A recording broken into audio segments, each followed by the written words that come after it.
সুপ্রিয় দর্শক, আসসালামু আলাইকুম। আপনাদের সবাইকে স্বাগত জানাচ্ছি এখনকার আলোচনায়। আপনাদের সঙ্গে আছি আমি সিরাজুল ইসলাম। দর্শক, ডোনাল্ড ট্রাম্প গত রাতে ইরানের বিরুদ্ধে ব্যাপক হামলার কথা বলে কেন থেমে গেলেন, তার কারণ কিছু কিছু জানা যাচ্ছে। প্রথম কারণ হচ্ছে সৌদি আরবের সরাসরি বিরোধিতা। সৌদি যুবরাজ মোহাম্মদ বিন সালমান তিনি ডোনাল্ড ট্রাম্পকে ফোন করে বলেছেন, আপনি এই হামলা চালাবেন না, এই হামলা চালালে পুরো মধ্যপ্রাচ্য ধ্বংস করে দেবে ইরান। অতএব ডোনাল্ড ট্রাম্প ওখানেই থেমেছেন। এর ভেতরে খবর এসেছে বাহরাইন এবং কুয়েত থেকে আমেরিকা সেনা প্রত্যাহার করে নিচ্ছে। বলা হচ্ছে এই সমস্ত সেনা ইসরায়েল এবং ইউরোপের কোনো কোনো দেশে রাখা হবে। এটাকে আমেরিকা রিডিপ্লয়মেন্ট বা নিরাপত্তা পুনর্বিন্যাস বলছে। এদিকে ডোনাল্ড ট্রাম্প দাবি করছেন যে ইরান এই হামলা বন্ধের জন্য অনুরোধ করেছিল। ইরান তো আগেই বলেছে যে আমরা এই ধরনের অনুরোধ করিনি, বরং আমরা যে কোনো পরিস্থিতি মোকাবেলার জন্য প্রস্তুত আছি। এরপরে ইরানের পক্ষ থেকে পরিষ্কার করে বলা হয়েছে যে হরমুজ প্রণালী যেমন আছে তেমনই থাকবে, হরমুজ প্রণালী খুলে দেওয়ার বিনিময়ে কোনো চুক্তি আমরা করতে যাচ্ছি না। শুধু তাই না, ইরানের ভারপ্রাপ্ত প্রতিরক্ষা মন্ত্রী মাজিদ ইবনে রেজা তিনি বলেছেন ইরান প্রত্যেকটা হুমকিকে বাস্তব বলে গ্রহণ করে এবং তার বিরুদ্ধে নিজেদেরকে প্রস্তুত রাখে। সেইভাবেই চলমান পরিস্থিতিকে ইরান বিবেচনায় রাখছে। তার মানে ডোনাল্ড ট্রাম্প যখন যে হুমকি দিচ্ছেন সে ব্যাপারে যেমন ইরান সতর্ক থাকছে, সজাগ থাকছে, সেইভাবে প্রস্তুতি নিচ্ছে। একইভাবে আমেরিকা যে যুদ্ধ বন্ধ করলো তাই বলে আর যুদ্ধ করবে না এমনটাও ভাবছে না। এদিকে ইরানের একজন সংসদ সদস্য, তার নাম হচ্ছে ইব্রাহিম আজিজি, ইরানের সংসদের যে পররাষ্ট্র সম্পর্ক বিষয়ক কমিটি আছে সেই কমিটির মুখপাত্র ইব্রাহিম আজিজি তিনি বলেছেন আমেরিকা গত রাতে যদি ইরানের উপর হামলা করত তাহলে ইরান পুরো মধ্যপ্রাচ্য জুড়ে এমন ভাবে হামলা করত যে মধ্যপ্রাচ্যের সমস্ত অবকাঠামো একদম প্রস্তর যুগে চলে যেত।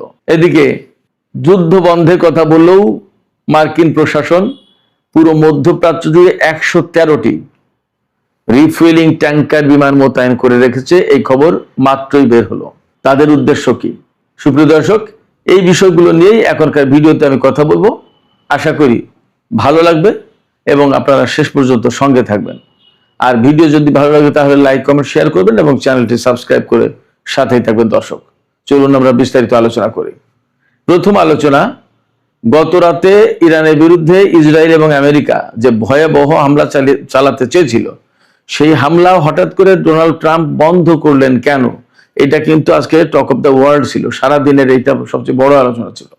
এই ব্যাপারে যে সমস্ত জায়গা থেকে, যে সমস্ত গণমাধ্যম থেকে খোঁজ পাওয়া যাচ্ছে, এ ব্যাপারে যে সবচেয়ে বড় যে বক্তব্য এসেছে সেটা হচ্ছে সৌদি যুবরাজ মোহাম্মদ বিন সালমান ডোনাল্ড ট্রাম্পকে ফোন করে বলেছেন আপনি এই হামলা চালাতে পারেন না, এই হামলা চালালে পুরো মধ্যপ্রাচ্য শেষ করে দেবে ইরান, আমাদের অত্র অঞ্চলের কোনো জ্বালানি অবকাঠামো ইরান রাখবে না, একদম শেষ হয়ে যাবে, পুরো মধ্যপ্রাচ্য আগুনে দাউ দাউ করে জ্বলবে। এই যুদ্ধ আপনি করতে পারেন না, এই হামলা আপনি করবেন না এবং এই হামলা এখনই বন্ধ করেন, বন্ধ করে আপনি ইরানের সাথে কূটনৈতিক আলোচনার ভেতরে যান। তো কূটনৈতিক আলোচনা কি? ডোনাল্ড ট্রাম্প নিশ্চয়ই বলেছেন যে ইরান তো কোনো চুক্তি দিতে আসছে না। তখন নিশ্চয়ই তিনি, অর্থাৎ সৌদি যুবরাজ বলেছেন ইরান তো কূটনীতিতে ছিল, সেখানে ভেঙে গেল কেন, কি ব্যাপার, ওগুলো ঠিকঠাক করেন। এইভাবে হয়তো কথাবার্তা হয়েছে, হয়তো ডিটেলস আলোচনা হয়েছে, সে সব কথা তো আর আসেনি, সব কথা আসছেও না।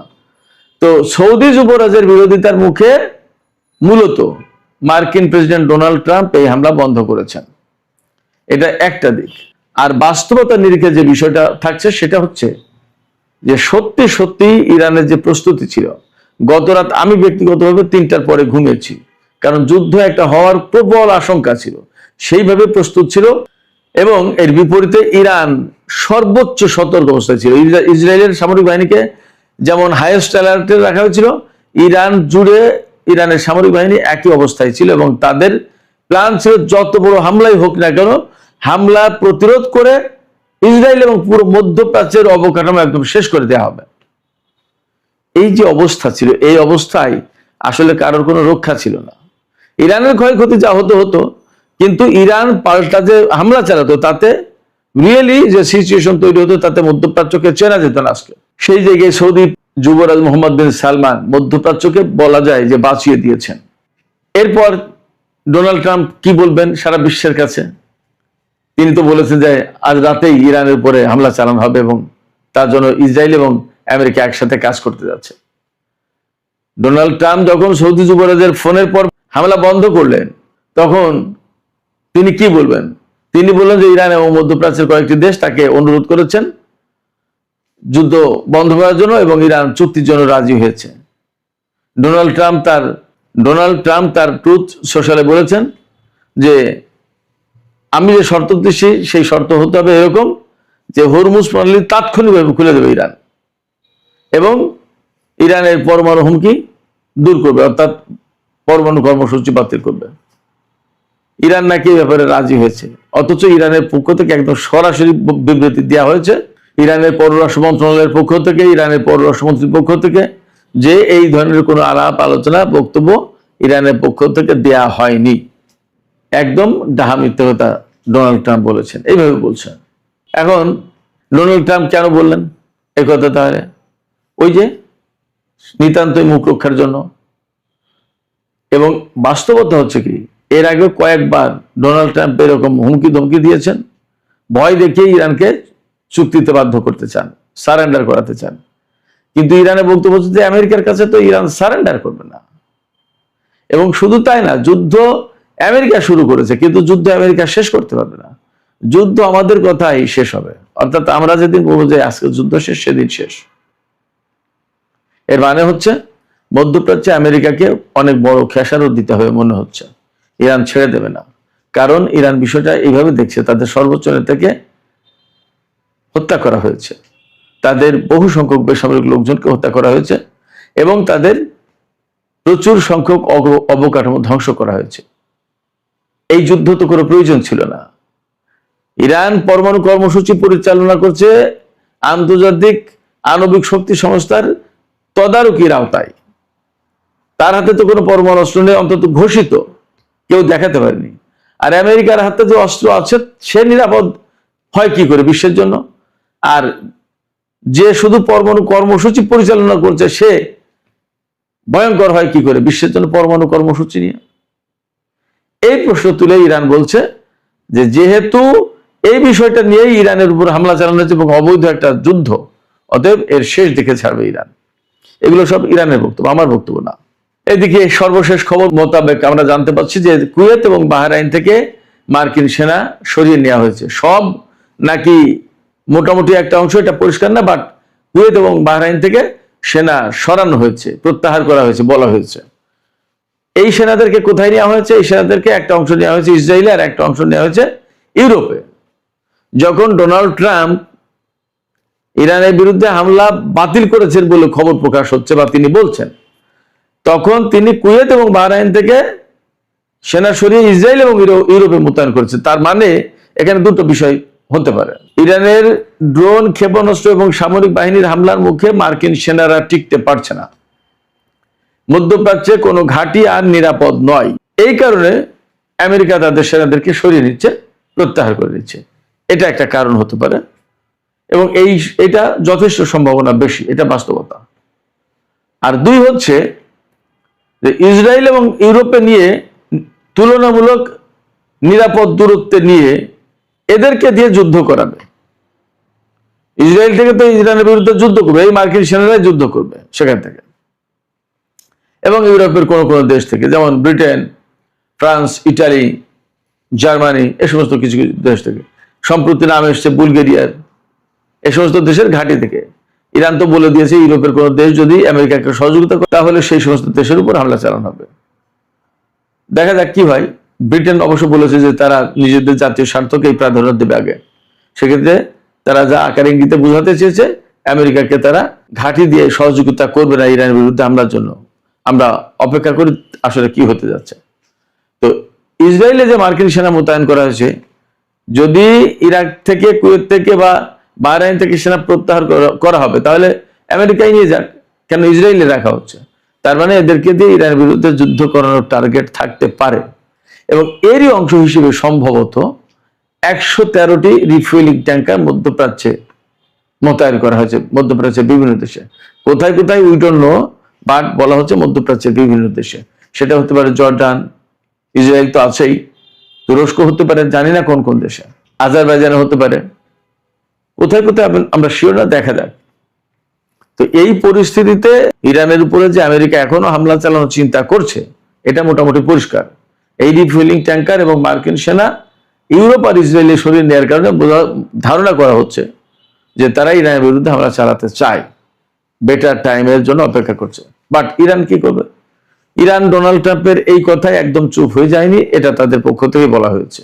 ইরানের ভারপ্রাপ্ত প্রতিরক্ষা মন্ত্রী মাজিদ ইবনে রেজা তিনি বলছেন যে ইরান শত্রুর হুমকিকে বাস্তব এবং বিশ্বাসযোগ্য বলে মনে করে এবং সেই কারণে যে কোনো হুমকিকে তারা সিরিয়াসলি নেয় এবং সেভাবে প্রস্তুতি নেয়।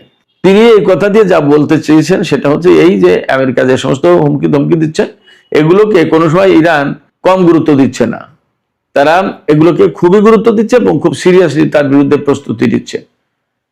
ডোনাল্ড ট্রাম্প যে বলেছেন যে আমরা যুদ্ধ বাতিল করলাম, ইরান এটাও বিশ্বাস করছে না। ইরান মনে করছে হয়তো এটা চালাকি হতে পারে, একটা কৌশল হতে পারে, আমাদেরকে বোকা বনে দিয়ে তারা আমাদের উপর হামলা চালাবে। অতএব আমেরিকা হামলা চালাক আর না চালাক, তাদের বিরুদ্ধে ইরান অল টাইম প্রস্তুত। ইরানের আমি আগেই বলেছি একজন সংসদ সদস্য ইব্রাহিম আজিজি তিনি বলেছেন যে আমেরিকা যদি গত রাতে হামলা চালাতো ইরানের উপরে, তাহলে মধ্যপ্রাচ্যের প্রত্যেকটা অবকাঠামো, বিশেষ করে বিদ্যুৎ, জ্বালানি এবং বিমান, এগুলোর কথাও আসছে, একেবারে ধ্বংস করে দেওয়া হচ্ছে। একদম স্টোন এজ, যেটা প্রস্তর যুগে পাঠিয়ে দেওয়া হতো। অর্থাৎ যখন আধুনিকতার কোনো ছোঁয়া ছিল না, ওইরকম একটা অবস্থা মধ্যপ্রাচ্যে তৈরি করে ফেলা হতো। মার্কিন প্রেসিডেন্ট ডোনাল্ড ট্রাম্প গতকাল কেন হামলা বন্ধ করেছে তার আরেকটা কারণ আছে। আল জাজিরা বলছে মার্কিন সশস্ত্র বাহিনীর চিফ অফ স্টাফের চেয়ারম্যান জেনারেল ড্যান কেইন তিনি উদ্বেগ প্রকাশ করে বলেছেন যে আমেরিকার হাতে এই মুহূর্তে যে পেট্রিয়ট ইন্টারসেপ্টর আছে বা থার্ড ইন্টারসেপ্টর আছে তা দিয়ে বড় কোনো যুদ্ধ মোকাবেলা করা যাবে না। আন্তর্জাতিক যে নিরাপত্তা গবেষণা ইনস্টিটিউট ICIS যেটা, তারা বলছে আমেরিকার হাতে যুদ্ধের আগে 2300 অর্থাৎ 2300 পেট্রিয়ট ইন্টারসেপ্টর ছিল, এখন আমেরিকার হাতে মাত্র 827টি। এটা মারাত্মক রকমের উদ্বেগজনক ভাবে কমে গেছে। তো ইরানের বিরুদ্ধে গত 5 মাসে যদি এতগুলো পেট্রিয়ট ইন্টারসেপ্টর চলে যায়, তাহলে থার্ড বা আদার কি অবস্থা, থার্ডের অবস্থা আরো করুক।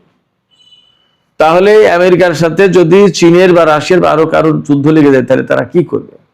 অথবা ইরান যদি আরো 5 মাস যুদ্ধ টেনে নিয়ে যায়, তখন তার হাতে তো কিছুই থাকবে না, তখন কি করবে? এখনই তো ইরাক বা মধ্যপ্রাচ্যের বিভিন্ন জায়গায় এমন অবস্থা যে সেখান থেকে পেট্রিয়ট সিস্টেম, থার্ড সিস্টেম সরিয়ে নেওয়ার কারণে ইরানের ক্ষেপণাস্ত্র, ড্রোন যাচ্ছে আর আসছে কোনো ব্যাপারই না। এমনকি ইরানের বিমান দিয়ে বিভিন্ন জায়গায় টহল পর্যন্ত দেওয়া হয়েছে, আমেরিকা কিছু করতে পারেনি। এই অবস্থায় মার্কিন বাহিনী প্রকৃতপক্ষেই অস্ত্রের শস্ত্র অনেক দুর্বল হয়ে গেছে, এমনটাও বলা হচ্ছে। দেখা যাক কি পরিস্থিতি হয়, আগামী 2-1 দিনের ভিতরে আরো পরিস্থিতি অনেকটা ক্লিয়ার হবে। সুপ্রিয় দর্শক, এখনকার আলোচনা এখানে শেষ করতে চাই। আলোচনা শেষের আগে আপনাদের মতামত জানতে চাই। মার্কিন প্রেসিডেন্ট ডোনাল্ড ট্রাম্প বারবার বলছেন যে ইরান এবং মধ্যপ্রাচ্যের কয়েকটি দেশ অনুরোধ করেছে, তাই তিনি যুদ্ধ বন্ধ করেছেন। আপনাদের কি মনে হয়, ইরান কি আসলেই ডোনাল্ড ট্রাম্পকে যুদ্ধ বন্ধ করার জন্য বা ইরানের উপরে হামলা না চালানোর জন্য কি অনুরোধ করেছে বলে মনে হয়? এবং এই যে মধ্যপ্রাচ্যে 113টি রিফুয়েলিং ট্যাঙ্কার বিমান মোতায়েন করা আছে, এগুলো কিসের জন্য? যুদ্ধ কি বন্ধই হয়ে গেল ইরানের বিরুদ্ধে? এমন কি মনে হচ্ছে আপনাদের? আপনাদের মতামত জানিয়ে কমেন্টে লিখতে পারেন। আর ভিডিও ভালো লাগলে লাইক, কমেন্ট, শেয়ার করবেন এবং চ্যানেলটি সাবস্ক্রাইব করে সাথেই থাকবেন। দর্শক, এখনকার মতো আলোচনা এখানে